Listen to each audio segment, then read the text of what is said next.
Right, this morning we are in week 3 of our Solomon series. Last week we talked about the temple. Solomon is known for a few different things, the temple being one of the big highlights of the life of Solomon. This morning I want to talk about something else he is known for, wisdom. Let's talk about Solomon's wisdom, and then let's talk about how this applies to you. As I've been saying from the very beginning, this book, Solomon by Walter Brueggemann, has helped me shape this entire series. If you are looking to study Solomon any deeper, this is the book for you, Israel's Icon of Human Achievement. So this has been a trusty source all throughout the creation of this series.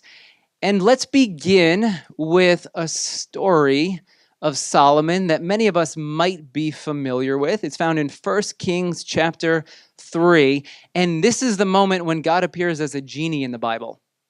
And watch the story and you'll see what I'm talking about. But there's there's quite a few big differences between Aladdin and Solomon in his story. Let's see here. The king, talking about Solomon, went to Gibeon to offer sacrifices, for that was the most important high place. Solomon offered 1,000 burnt offerings on that altar. Solomon did a lot of sacrificing on that altar. At Gibeon, the Lord appeared to Solomon during the night in a dream. Solomon is camping out at the altar, falls asleep, middle of the night, he has this dream. God appears, says, "Ask for whatever you want me to give you." Let's pause here for a moment. What we'll do as we go through the story, I'll pause in a few moments to point out a couple of things. First, ask for whatever you want me to give you. Notice, there is no promise of fulfillment here. God speaks to Solomon in this dream and says, "Solomon, what do you want?" It's not like a genie where the genie says, "I will grant you 3 wishes," but rather here God's saying, "Solomon, what is it that you really want?" It's not ask and you shall receive, as we see in the New Testament. This is simply God, he is probing Solomon's heart. Solomon, what is it that you desire? What are some of the deepest desires that you hold in your heart? Again, no promise that the thing that Solomon asks for will be given to him. In other words, it's like a test. God is testing Solomon. He wants to know, well, what exactly is in Solomon's heart? The story continues. Solomon answered, "You have shown great kindness to your servant, my father David, because he was faithful to you and righteous and upright in heart. You have continued this great kindness to him and have given him a son to sit on his throne to this very day," speaking about himself. "Now, Lord my God, you have made your servant king in place of my father David, but I am only a little child, and I don't know how to carry out my duties. Your servant is here among the people that you've chosen, a great people, too numerous to count or to number." Solomon, he's asked by God, what is it that you want? The first thing that comes to mind is his inexperience, his need. I'm like a little child. I don't know what to do. I don't have any experience. I've watched my dad do it from a distance, but in reality, I don't know what I'm doing. You ever been there before? Yeah. There was no hesitation there at all. It was, yes, I know exactly what that feels like. So this desire that Solomon is voicing, that he's giving expression to, it is rooted in a deep need that he has. Maybe it's rooted in some insecurity. You ever feel that before? You feel as if the job or the task before you is too much for you, that you don't have what it takes. So maybe you've offered a prayer to God, "God, I need some help with this." I mean, here is Solomon. "I'm like a little child.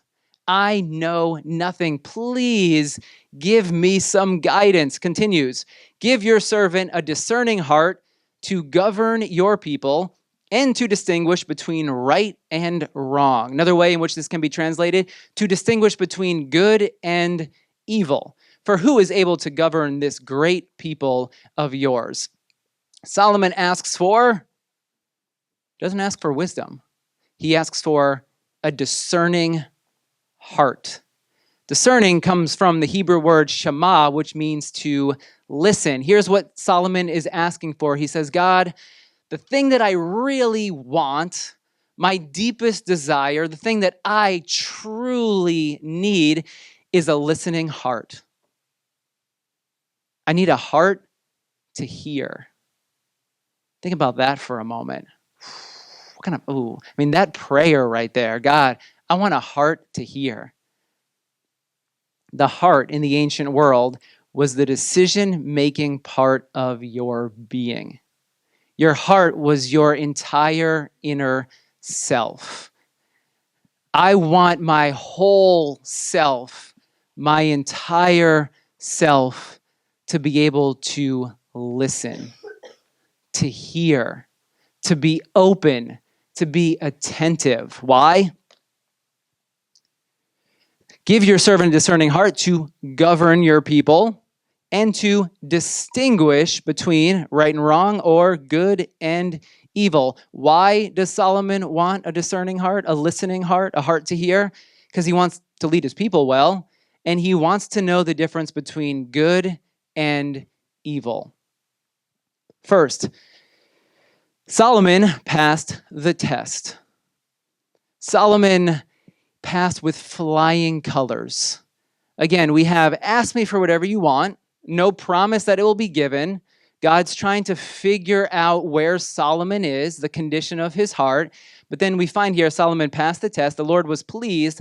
Solomon had asked for this. So God said to him, since you have asked for this, not for long life or wealth for yourself, nor have asked for the death of your enemies, but for discernment in administering justice, I will do that which you have asked. I will give you a wise, this is where wisdom comes from Solomon. I will give you a wise and discerning heart, so that there will never have been anyone like you, nor will there ever be. You will be wise beyond anyone around you. Moreover, I will give you what you have not asked for, both wealth and honor, which we're going to look at next week. We continue the Solomon story, so that in your lifetime you will have no equal among kings. You will be the greatest king in the land. Mirror, mirror on the wall. If you walk in obedience to me, keep my decrees and commands, as David your father did, I will give you a long life. And then Solomon awoke. He realized it had been a dream. All right. Here's what the story says about you. Because this is great for Solomon. It's great for a king, but chances are you don't have your own kingdom. I know some of you think you have your own kingdom. I get it. Here's what the story means for you. Wisdom is to be our highest pursuit. I would argue that wisdom is the path of spiritual growth. If you want to grow in your faith journey, wisdom is the way in which you grow. I was thinking about this week. Normally what happens, I finish my sermon, close the computer, and then I do whatever I do. But then I'm still thinking about the sermon. And it's the worst whenever I go and cut the lawn after I finish a sermon, because then I'm just sitting, I'm like on a tractor for a while with nothing to do except just think. I was thinking about this sermon for a long time after I finished it. And I was thinking about spiritual growth and thinking about the Bible. And here's what I would say. When we talk about spiritual growth, sometimes spiritual growth is equated to how much of the Bible we know. But I don't think that's true spiritual growth. Because true spiritual growth, yes, it's growing in our understanding of the Bible, but true spiritual growth is, what do you do with your knowledge of the Bible? You can memorize verses. You can learn about Jesus. You can trust that Jesus is about love and grace, and that grace is for you, and you're to extend that grace and mercy to others. But do you truly live that out in your life? See, I would argue that the path to spiritual growth, it's about wisdom, about putting into practice the knowledge, the understanding that you have in your heart. God wants to give you wisdom. That's the number one takeaway I have from this story. If you remember nothing else from today's sermon, if you remember nothing else about Solomon, remember this: God desires to give you wisdom. Solomon, ask me for what you want. I want wisdom. That's my deepest desire. Great. I'm going to give it to you. May your deepest desire be that you grow in wisdom as well. This is a prayer. This is a desire that God loves to grant us. That wise and discerning heart. And I believe for us, it's the same two reasons, or the reason why we would want wisdom or why God desires to give you wisdom is for the same two reasons why Solomon asked for wisdom. First, to lead and govern your people. Okay, let's break it down because, again, you don't have your own kingdom. But Solomon needs discernment in administering justice. Justice in the Bible is the Hebrew word mishpat, and it has to do with an authentically shared life, the aura of solidarity and community. This is from my Hebrew professor in seminary. One time I sent him an email. I said, give me your best definition of justice. I'm working on a sermon. I refer back to his email time and time again. Justice, the Hebrew word used to mean society in Scripture, is the powerful dynamic embedded by God in creation's design that makes this world a life-giving and a life-sustaining place. Okay, what does justice have to do then with you?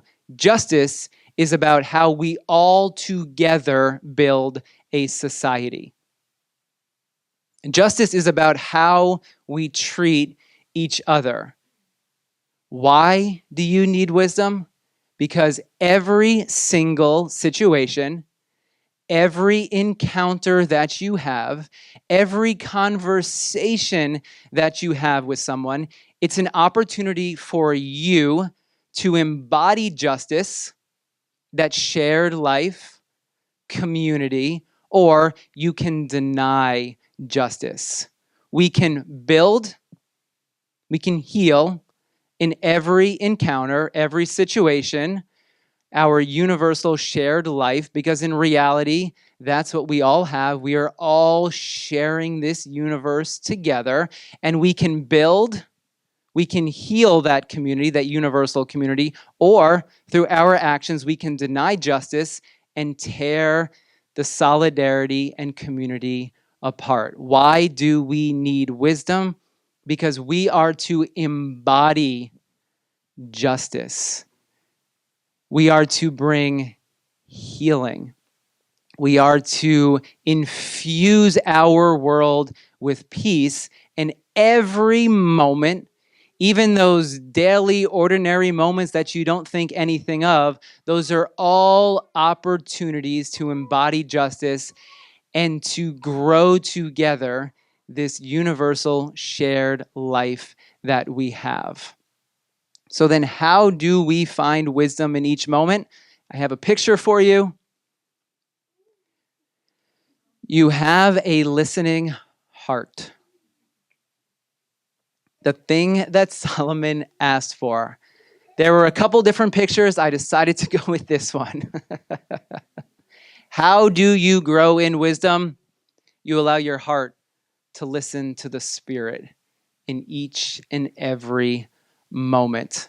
When I was looking for this picture of a listening heart, I Googled listening heart, and of course I got an AI overview for listening heart. You know how now Google has that AI overview? And I read it, and I was like, my goodness, this is actually really good. All right, AI, you did well on this one. I've never used AI in a sermon before, but I guess I'm going to use it like this. Didn't have ChatGPT write my sermon. Never going to happen from me. You are welcome. But I'll tell you if I reference AI. So here you go. All right, this is me being perfectly transparent with you. But listen to this, because this is beautiful. A listening heart is a metaphorical concept representing a state of being open, receptive, and empathetic, allowing for deep understanding and wisdom in various contexts. Because think about it, there's various contexts that you find yourself in throughout the week. You're with friends, you're with family, you're on social media, and you need different types of wisdom for every different context, including, oh, here we go, yeah, all right, AI beat me to it, or I guess I beat AI to it, I forget what it even said, including personal relationships and spiritual growth. It involves listening with more than just ears to understand another's perspective and emotions. That's good. And in a spiritual sense, to be receptive to the wisdom or voice of God. The practice requires, and here's the important part, it requires what? Stillness. And what? And a conscious effort to move beyond surface level thinking to a deeper, a more centered place, your heart, the center of your being, to be more grounded in your life, a place of wisdom and connection. Think about justice, mishpat, solidarity, community. We're all in this thing together. Yes. So how do you grow in wisdom? Boom, right there. Put some headphones on your heart.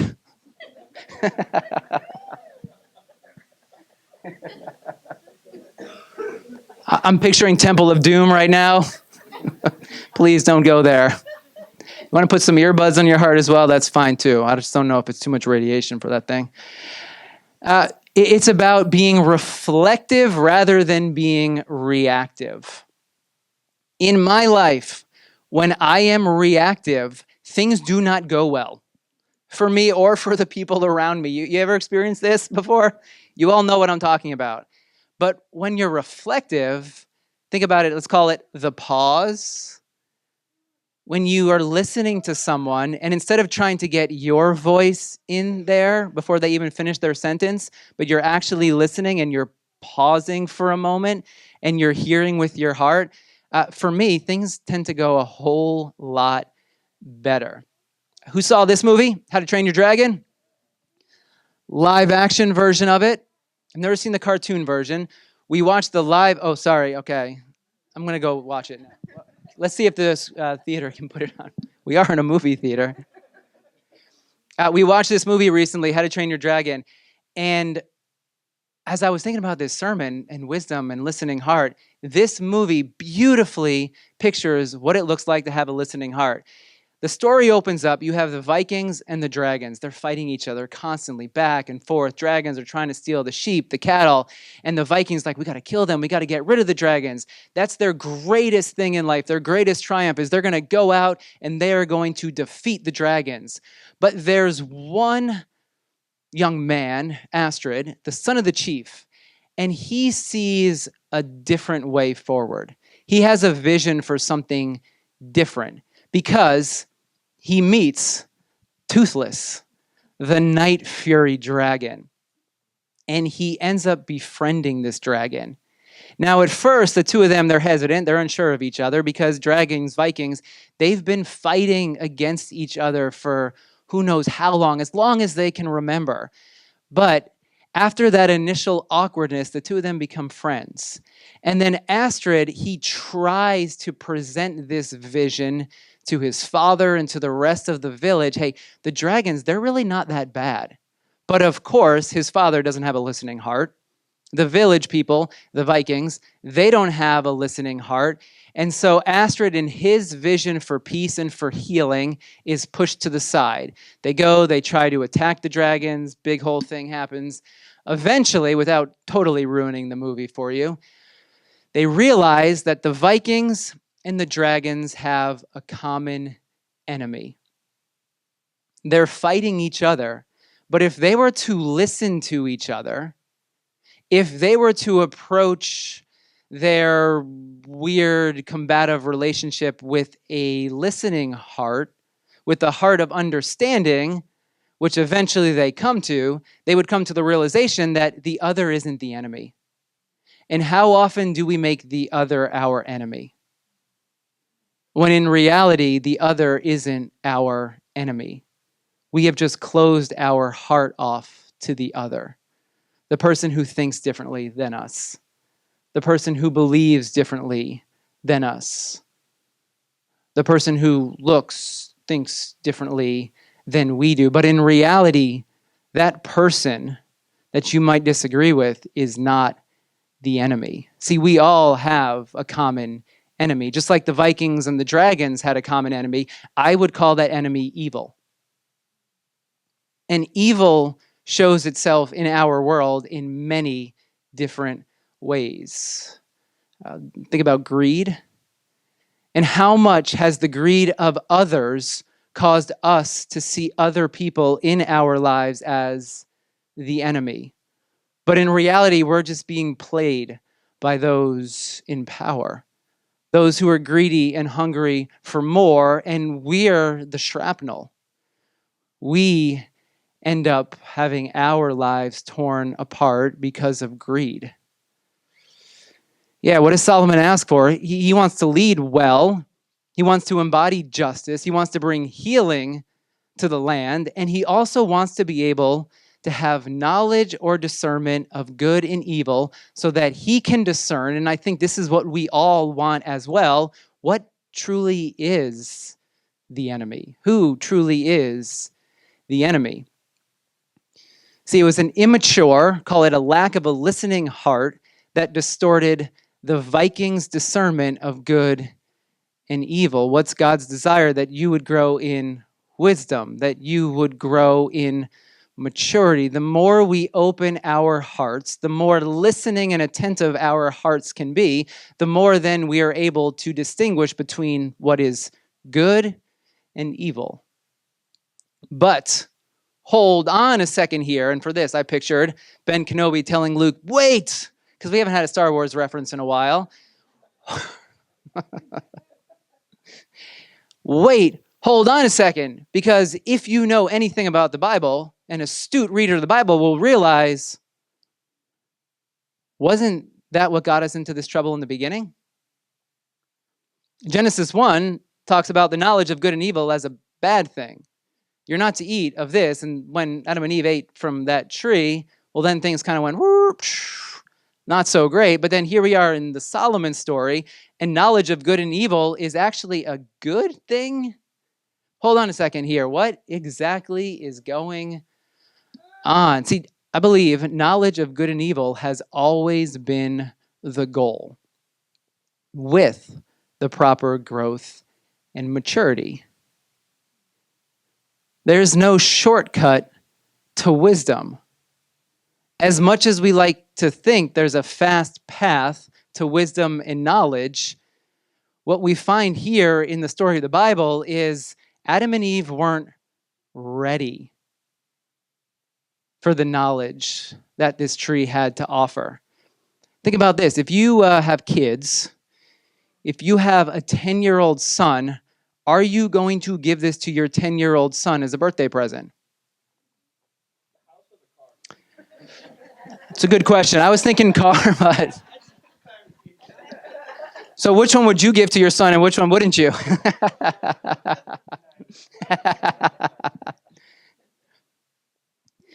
Yeah, a car, 16, great. Other countries, whatever, different numbers, that's fine. You could call it arbitrary, whatever you want to do. But here in America, 16, you would not give your 9-year-old the keys to a car. My grandmother did that for me once, and I've told the story here before. I went right into the neighbor's house. So there's some... True story. I don't know. Archive it somewhere. What about this? Would you have your 6-year-old play with the stove? There's a point in time when you realize that your child is ready to cook you eggs or to boil some water, but only as they've grown and matured to a certain point. You don't give a stove to a child before they're ready. Or what about these things? We have seen the damage, the harm, the emotional and physical harm that has happened as a result of giving these types of phones to kids before they have the wisdom, the maturity to handle them properly. And for many of you, whether or not you should have one is suspect as well.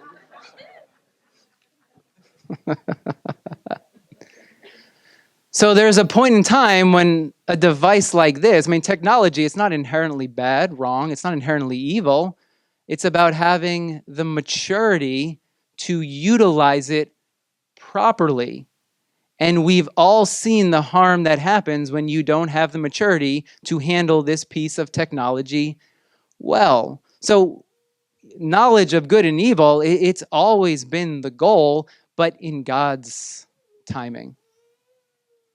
When maturity reaches a particular point. Walter Brueggemann, he talks about fast wisdom and slow wisdom. Fast wisdom is rooted in control. You want wisdom because you're trying to manipulate life to your own terms. So you want some of this knowledge. Think about Adam and Eve. What are they doing? They're trying to manipulate things so they can be on top, so they can have control. But you know what this does? This creates anxiety and a culture of consumption. Give me more and more and more because what I have is not enough. But then there's a different type of wisdom. It's a slow wisdom that comes from waiting, watching, listening. The very opposite of what we see Adam and Eve doing in the garden. They're grasping, trying to control and manipulate rather than living from a place of surrender and humility.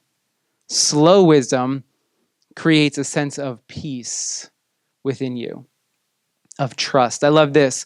Wisdom is the ongoing awareness applied to every sphere of life that life comes to us and is given to us on terms other than our own. If you make this a bumper sticker, if you put this on a note card and carry this around with you, I believe that you will come to find more peace in your life. Because how often do we think that life should bend to our will and desire, our terms? Wisdom is realizing you can't control life. And so wisdom is learning, growing in the awareness and the understanding of how to respond to that which life throws your way. I was talking with someone this week at the bus stop, and he was telling me about how he has so much peace in his life right now. And then he goes back and he tells me his story. He's a refugee from Kosovo. He came over here to America because his house had been burned down. Tanks rolled into his village. When he came here to Westchester, he said his life was not easy. People made fun of him. They bullied him. Now, his life could have gone one of two ways. He could have said, this is unfair, which of course it's unfair. We would all agree that no child, no human being should experience this. And so he could rage against that, and he could fight others and make others the enemy. He could close his heart off. He could become bitter. But he says, I have found so much peace in my life because I have chose to rise above that and not to follow the path of bitterness. Wisdom is the ongoing awareness applied to every sphere of life. Life is given to us on terms other than our own. And wisdom is learning how to respond, how to reflect, how to live with openness and awareness so that our heart remains soft. And so that we can move forward in peace rather than the rage and the bitterness that happens when we close our hearts off. So the question that happens with the Solomon story after God grants this desire to Solomon is, well, what, Solomon, will you use your wisdom? What will you use your knowledge for? It's a question for all of us as well, because we all have wisdom. We all have knowledge. What exactly will we use it for? The Solomon story is a warning. Here's how the story begins right before the dream. Solomon made an alliance with who? What do we know about Pharaoh in the Bible? Good guy, bad guy? Yeah. You don't really want to become Pharaoh's son-in-law. Yet this is what Solomon does. He brought her to the city. And then it continues at the end there. Solomon showed his love for the Lord by walking according to the instructions given him by his father David. Great. Solomon's doing great. He's showing his love for the Lord, but what comes right after it? Except he offered sacrifices, burned incense on the high places. Solomon's doing great here, but he marries Pharaoh's daughter, has an alliance with Egypt, and then here he offers these sacrifices. Essentially, here's what God is doing by offering Solomon wisdom. He's rolling the dice on Solomon. I would argue God is rolling the dice on you as well. You've been gifted with wisdom. You have gifts. You have talents. God is saying, use them. We all are given the choice. Will we use the blessings that we've been given for good? To bring healing? To embody justice? Or will we use our blessings and our gifts to deny justice? To walk a path that breaks and distorts? Solomon's story here is close to the ending without ruining it for you.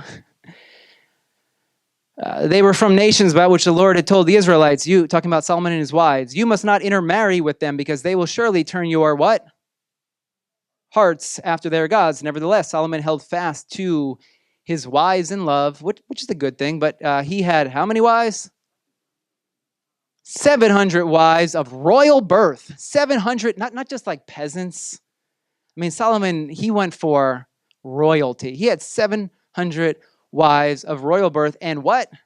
300 concubines. Okay. And his wives led him astray. As Solomon grew old, his wives what? Turned his heart after other gods, and his what? It's all about the heart.